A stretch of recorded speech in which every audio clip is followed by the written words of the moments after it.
冠軍馬沙子索 K。近期頻頻夜馬嘅姚本輝馬房爆出禁藥風波。尋日朝晨操尾段，大批馬會保安殺入姚本輝馬房封倉搜證。事緣上個月20號，接近終點啦，第一名呢就係沙子同埋喜華一齊到啊！沙子贏出頭馬之後，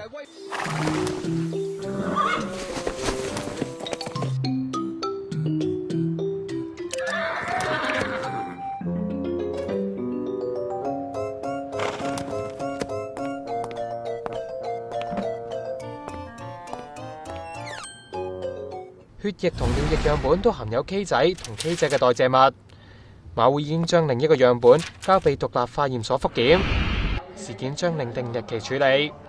咁到底馬匹索咗 K 會唔會勁啲嘅呢？有練馬師就話毒品會令到馬匹血壓上升，嚴重嘅會死亡，根本冇可能用嚟催谷馬仔。